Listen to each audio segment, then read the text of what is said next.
Good morning, नमस्कार, आप सभी का बहुत-बहुत स्वागत है वैदिक बाइट्स में और मैं हूँ आपके साथ बिंदु चावला। दोस्तों कई बार हमारे मन में सवाल आते हैं कि ये ज़िंदगी क्या है, लाइफ क्या है? हम हमेशा पास्ट, फ्यूचर या प्रेज़ेंट के बीच में फँस के रह जाते हैं कि हम किस जगह जाएँ, किस चीज़ को सुनें और किस तरह से काम करें जो हमें फ़ायदा दे।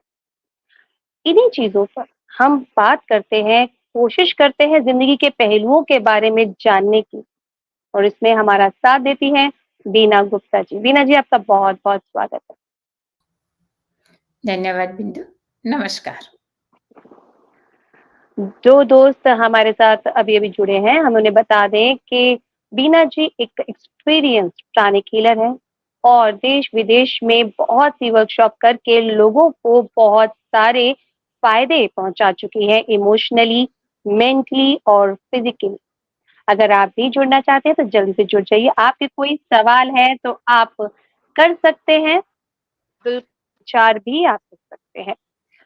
प्रोग्राम को शुरू करने से पहले मैं बीना जी से आपसे चाहूँगी कि प्लीज़ आप प्रोग्राम की शुरुआत करें।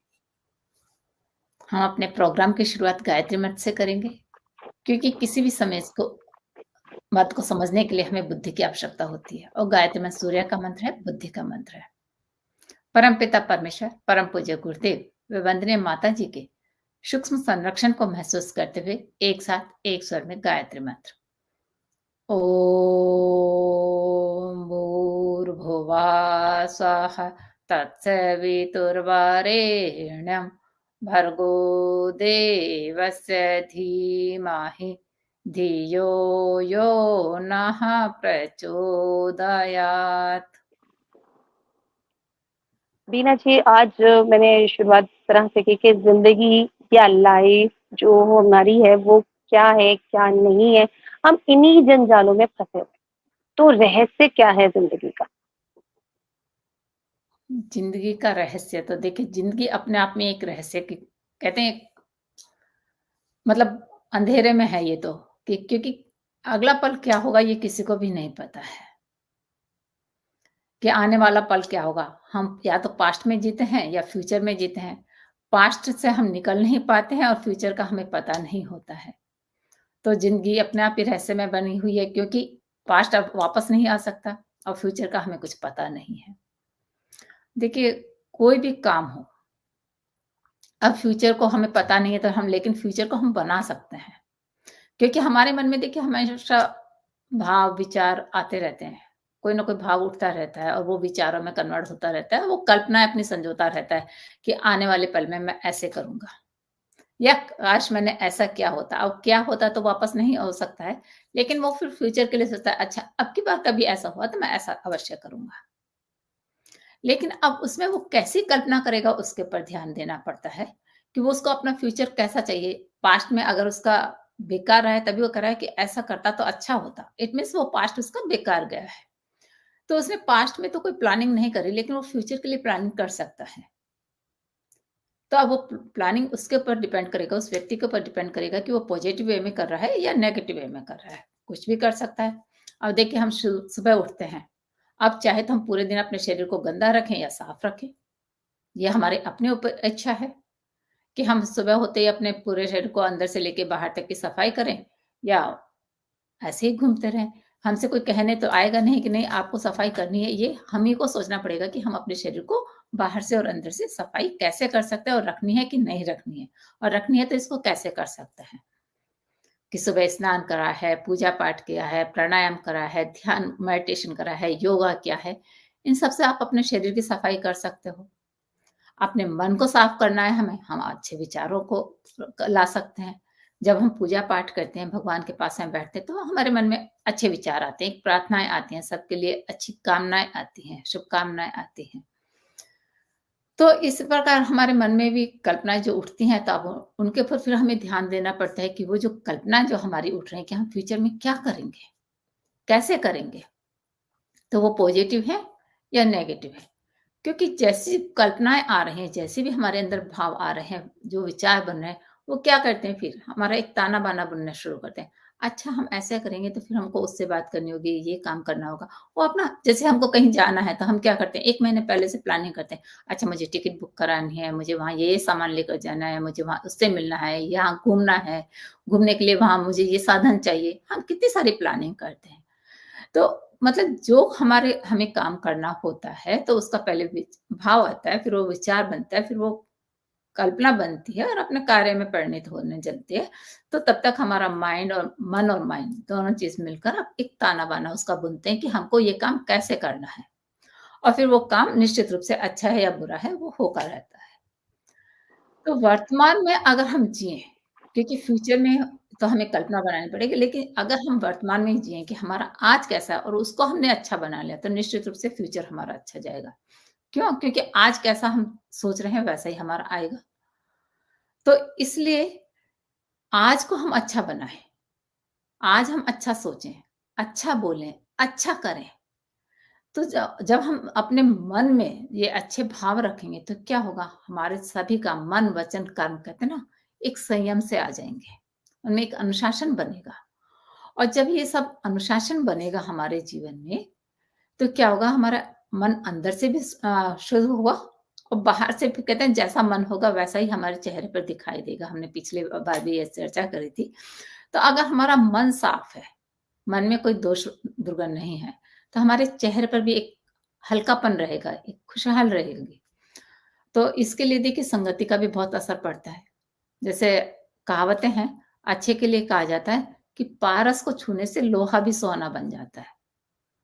कि अगर किसी आप महात्मा के पास बैठे, कोई अच्छे महान व्यक्ति के पास में बैठे या उसकी महान पुस्तक को पढ़ा आपने, तो आप भी सोना बन गए मतलब आपके विचार भी उतने ही अच्छे हो गए, पवित्र हो गए।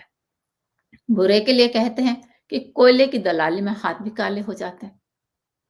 मतलब अगर आप दुष्ट दुर्जन व्यक्तियों के पास में बैठे हो, तो आपके विचार भी जैसे अब जो एडिक्शन लेते हैं, क्या करते हैं? एक घूँट लेकर तो देखो, एक घूँट से क्या हो जाएगा?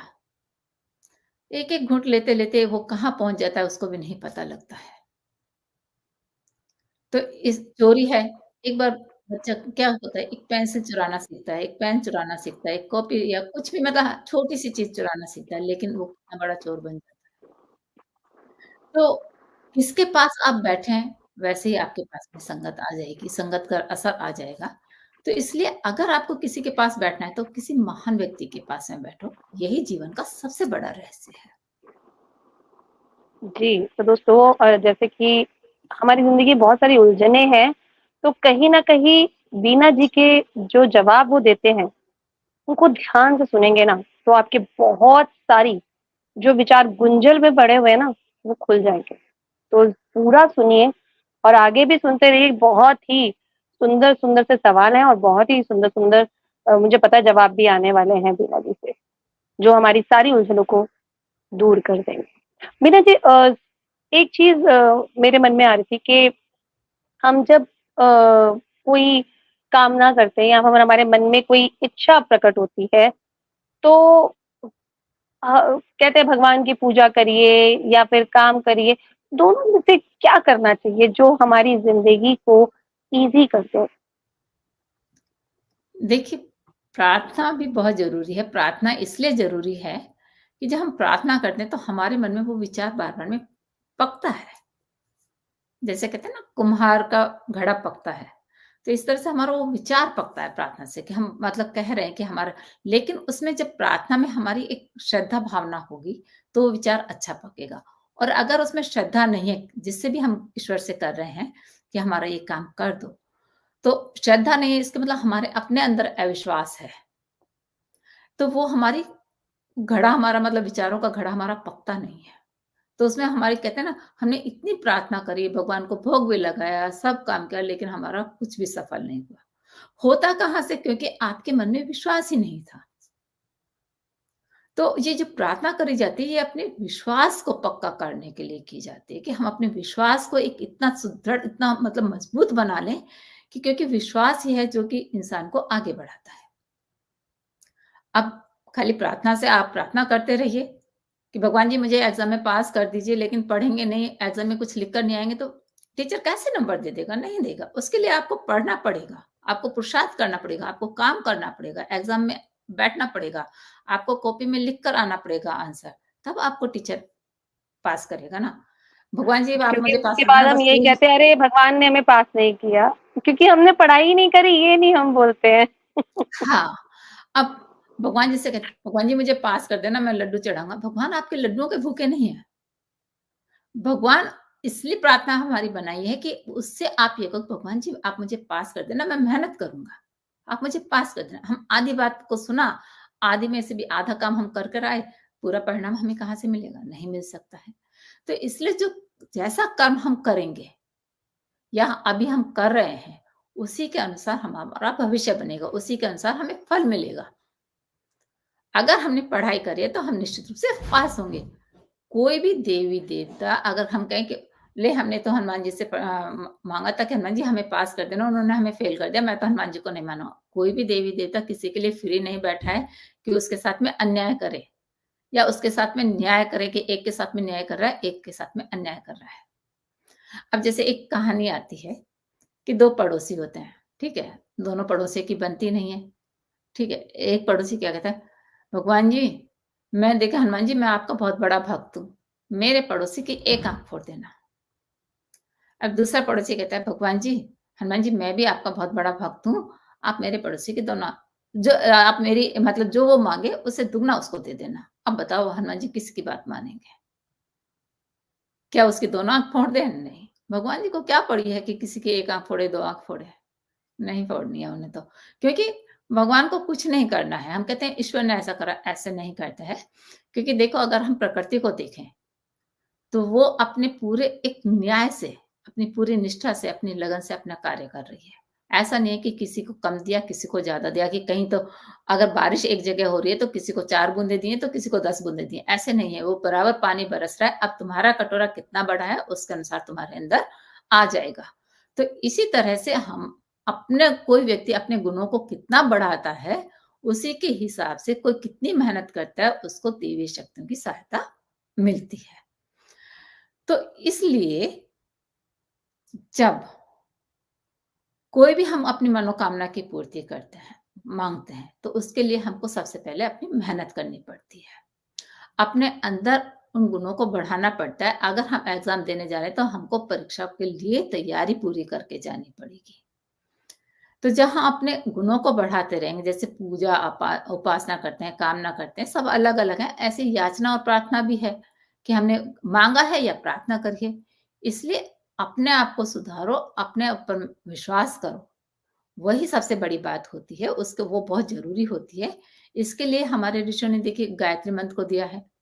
वो कहते हैं कि इसे अगर तुमने अपने जीवन का एक अंग बना लिया, तो इस ये क्या करेगा जैसे हम हर बार कहते हैं कि ये सद्बुद्धि का मंत्र है, उससे सद्बुद्धि आएगी और बुद्धि बढ़ेगी तो व्यक्ति अच्छे मार्ग पर चलेगा। ऐसे कहते हैं कि जो नाक दमन बूटी है, उसकी सुगंध से साँप बहुत दूर भाग जाते हैं। इसी तरह से अगर सद्बुद्धि किसी व्यक्ति के अंदर आ गई, तो उसके अंदर से जो उसके पुराने जन्म के कुसंस्कार हैं या उसके नेगेटिव थॉट्स हैं, इमोशंस हैं, वो सब दूर भाग जाएँगे। जब वो सब दूर चले जाएँगे, तो वो अच्छा काम करेगा और जब पुरुषार्थ करेगा, तो निश्चित रूप से उसकी इच्छाएँ पूरी होंगी। तो दोस्तों, अपनी इच्छाओं को पूरा करना है तो आपको पुरुषार्थ तो करना ही पड़ेगा। तो कहीं न कहीं अ, ये भी कहा जा सकता है कि अच्छे जिस तरीके से आपने कहा कि जैसे साथी ढूँढेंगे वैसा ही आपका भविष्य भी बनता है उनके साथ। लेकिन सच्चा साथी होता कौन है? कैसे देखिए पहचानें? जो सच्चा दोस्त होता है ना, वो आपको निर्भीक होके सलाह देता है। वो आपको सच्चा प्यार करता है। वो मतलब ये नहीं है कि मतलब आपको चिकनी-चुपड़ी बातें करेगा, नहीं। वो आपको सीधे निर्भीक होके सलाह देगा कि ये सही है और ये गलत है, ये तुम्हारे हित में है, ये तुम्हारे हित में नहीं है। या तुम ये काम सही कर रहे हो, ये काम गलत कर रहे हो। वो तो कोई भी सुख-दुःख होगा उसमें भी बराबर से खड़ा रहेगा। ऐसा नहीं कि वो सुख में ही आएगा और दुःख में भाग जाएगा, ऐसा नहीं है, वो दुःख में भी तुम्हारे साथ बराबर खड़ा रहेगा। और अगर उसको लिए संभव हुआ तो वो तुम्हें शक्ति भी देगा, सुरक्षा भी देगा, लेकिन सबसे बड़ी पहचान उसकी क्या होगी कि वो बदले में तुमसे कुछ नहीं चाहेगा। वही तुम्हारा सच्चा साथी है। लेकिन इंसान को अगर हम देखें, इंसान में कहीं न कहीं, कभी न कभी आ ही जाता है। हालाँकि ढूँढने पे मिल जाते, कहते हैं हज़ारों में से एक ऐसा सच्चा साथी मिलेगा कि आपको ऐसा सच्चा साथी मिल जाए, मिल सकता है, लेकिन उसे ढूँढना पड़ेगा। लेकिन एक ईश्वर, जो कहते हैं परमात्मा की शक्ति ऐसी है, जो हर व्यक्ति के पास में और हर समय मिल सकती है, और वो हमारा सबसे सच्चा साथी बन सकता है। लेकिन गलती इंसान की है कि वो जो सच्चा साथी है, उसको पहचान ही नहीं पाता है। क्योंकि वो कहता है कि अरे भई, ऐसा सच्चा साथी कहाँ मिलेगा? ये तो बहुत मुश्किल की बात है, हज़ारों में एक होता है, तो कहाँ ढूँढेंगे हम उसे? अरे भई, ऐसा नहीं है, हज़ारों में एक वाली कहानी को मत ढूँढने जाओ, आप ईश्वर में को अपना सच्चा साथी बनाओ। क्योंकि जो ईश्वर है, वो सबका ध्यान रखता है। वो किसी के साथ में भेदभाव नहीं कर सकता। अगर तुमने उसको अपना सच्चा साथी बना लिया, तो जो संत ज्ञानेश्वर थे, उनकी तरह जो सारा संसार है, वो ही अपना हो जाता है। संत ज्ञानेश्वर को सारा संसार अपना नज़र आता था। क्योंकि जो ईश्वर है ना, वो उस गढ़े हुए धन की तरह है, जिसका अगर मान लो हमको पता लग जाए कि हमारे इस ज़मीन में धन गड़ा हुआ है, तो चाहे अभी हमने उस धन को निकाला नहीं है, लेकिन देखिए हमें कितनी खुशी मिलेगी। हम अपने आप को सोचेंगे कि हम तो सबसे बड़े मतलब धनवान बन गए हैं इस दुनिया में।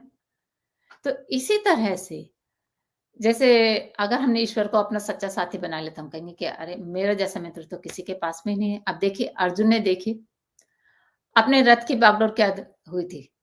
कृष्ण जी के हाथ में छोड़ दी, उनको अपना सखा माना, उनको अपना मित्र माना और उनके हाथ में दे दी कि अब जहाँ तुम मेरे रथ को लेके जाओ, ले जाओ। तो क्या हुआ? उन्होंने भी सच्चे मित्र की अपनी निभाई ना दोस्ती, कि उनको विजय श्री दिलाई। अर्जुन विजय हुआ, नहीं तो क्या अर्जुन विजय हो सकते थे? बहुत मुश्किल था। इस प्रकार से अगर हम ये सोचें कि हमारा ये जीवन है, ये भी एक तरह से संग्राम है, एक युद्ध है।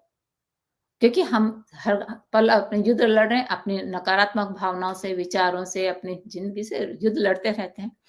अगर हमने अपने इस जीवन रूपी रथ की बागडोर अपने सच्चे साथी, अपने सच्चे मित्र ईश्वर के हाथ में सौंप दी, तो बताइए वो अपनी हमारे जीवन को कितनी कुशलता से, कितनी खुशी से, कितने आनंद से भर देगा। क्योंकि वो हर किसी के साथ में अच्छा करता है। तो ईश्वर को कोई अपना मित्र माने या ना माने, लेकिन वो अपना आपको सबका मित्र मानता है। अब ये हमारे ऊपर है कि हम उन्हें माने या ना माने। क्यों? क्योंकि कहते हैं कि ईश्वर तो हारे की हिम्मत है तो टूटे की ताकत है। बिगड़े हुए का श्रृंगार है तो पाप की पुकार है। कि अगर कोई पापी है तो उसकी पुकार है, रोने वाले के आंसू हैं तो गाने वाले की तान है। तो जिसने इसे महसूस किया और अपना हाथ उसके हाथों में सौंप दिया, वो सच्चा साथी इस भाव सागर से पार होने में भी मदद करता है। तो इसलिए अपना सच्चा साथी अगर बनाना है तो इंसानों को नहीं, ईश्वर को बनाओ। उस परमात्मा को बनाओ जो कि हर पल आपके साथ है। जी, तो दोस्तों, जैसे कि लीना जी ने बताया कि सच्चा साथी कौन है, वो आपको खुद ढूँढना है, ये नहीं कि आप इधर-उधर देखें, क्योंकि सच्चा साथी आपके हमेशा साथ रहते हैं।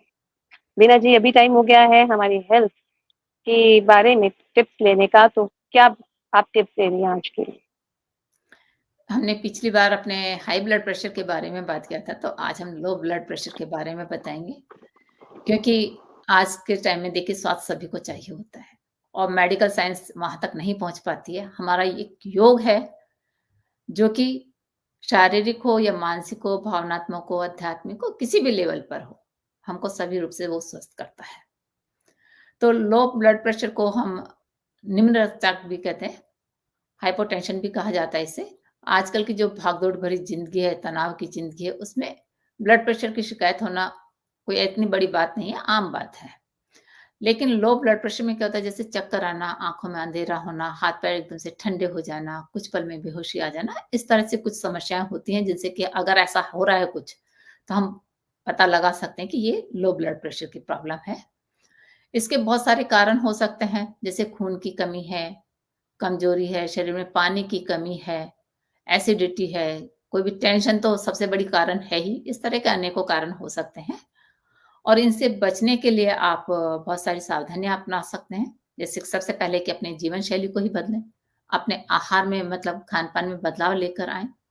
नेचुरोपैथी में आप तुलसी के पत्ते हैं, किशमिश है, गाजर और पालक का रस है, छाछ है, इन्हें ले सकते हैं। मेडिटेशन और योगा तो इसके लिए सबसे फ़ायदेमंद है ही। कैफ़ीन का सेवन भी कर सकते हैं। अगर आयुर्वेद में भी बहुत सारी जड़ी-बूटियाँ बताई गई हैं। अगर हम मुद्राओं की बात करें, तो अपान मुद्रा, प्राण मुद्रा, वायु मुद्रा, ज्ञान मुद्रा, सूर्य मुद्रा है और ओजस प्राण चिकित्सा द्वारा अपने चक्रास को संतुलन करके, तनाव को कम करके अपने पूरे शरीर को में सुधार लाया जा सकता है, अपने स्वास्थ्य को बनाया जा सकता है, उसमें मदद मिलती है। जी, तो दोस्तों आपको अगर कुछ नहीं समझ में आ रहा है, कुछ आपको लगता है कि आपको कुछ जानना है, तो आप हमारे ओजस सोल यानी कि फ़ेसबुक पर जाकर ओजस सोल और यूट्यूब पर जाकर ओजस सोल का देखिए, वीडियोज़ देखिए, उसमें आपको बहुत सारी जानकारियाँ मिलेंगी। बीना जी, आपका इसके लिए बहुत-बहुत शुक्रिया। धन्यवाद बिंदु। नमस्कार। तो दोस्तों जैसे कि बीना जी ने कहा कि पास्ट को छोड़ दीजिए क्योंकि वो वापस आने वाला नहीं है और भविष्य का हमें मालूम ही नहीं है, तो हमें वर्तमान में जीना है। तो अच्छा सोचिए, अच्छा बोलिए और अच्छा खाइए।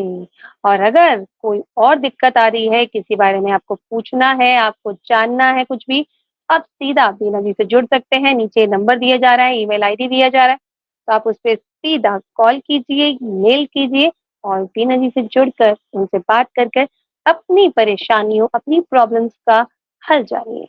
अगले हफ्ते फिर मुलाकात होगी, तब तक के लिए हमें दीजिए इजाज़त। बाय।